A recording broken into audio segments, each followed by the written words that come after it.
Students, आज मैं आप लोगों को यूपी बोर्ड के एग्ज़ाम आने वाले हैं, उसका कुछ रिवीजन कराना चाहती हूँ। तो फर्स्ट लेसन आपका है द एन्चेंटेड पूल, और जैसा कि आप जानते हैं ये सी राजगोपालाचारी का लिखा हुआ लेसन है। और इस लेसन से सबसे पहले तो लॉन्ग क्वेश्चन के लिए आपको तैयारी करनी है कि आपको इस लेसन की थीम पता होनी चाहिए। और लेसन की थीम ये है कि महाभारत का लिया हुआ एक इंसिडेंट है, और जिस इंसिडेंट में सारे पांडव ब्रदर्स अज्ञातवास में मूवमेंट कर रहे हैं और उनमें से सभी को प्यास लगाती है और वो पानी पीने जाते हैं। एक एक करके सभी जाते हैं, लेकिन जब चारों लौट करके नहीं आते हैं तो उनके भाई युधिष्ठिर सर्च करने के लिए जाते हैं कि देखूं जा करके मेरे भाइयों का क्या हो गया, उनका क्या हाल है। जब वो अपने भाइयों की तलाश में जाते हैं तो देखते हैं कि एक तालाब के किनारे उनके चारों भाई लाइंग डेड पड़े हुए हैं। तभी वहां से एक आवाज आती है, और जो आवाज यमराज की थी, जो जिन्होंने यक्ष का रूप धारण कर रखा था, और वो बिना शरीर के, यानी कि सिर्फ आवाज आती है और वो कहते हैं कि रुको, पहले तुम्हें मेरे प्रश्नों का उत्तर देना होगा, तभी पानी पीना होगा। तुम्हारे भाइयों ने मेरी बात नहीं सुनी और वो उनका ये हाल हुआ है।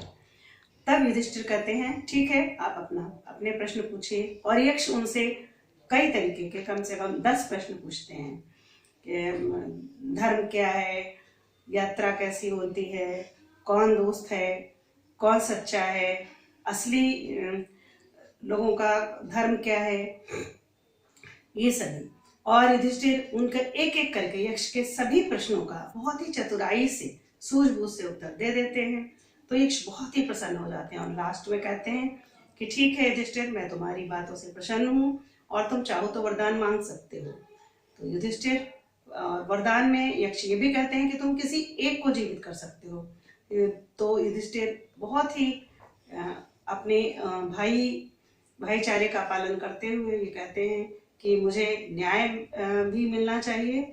तो माद्री माता के पुत्र नकुल को वो रिवाइव करने को बोलते हैं। और इस बात से युधिष्ठिर से यक्ष फिर से प्रश्न पूछता है कि तुम चाहते तो अपने भाई भीम को जीवित कर सकते थे, तुमने नकुल को भी जीवित क्यों कराया।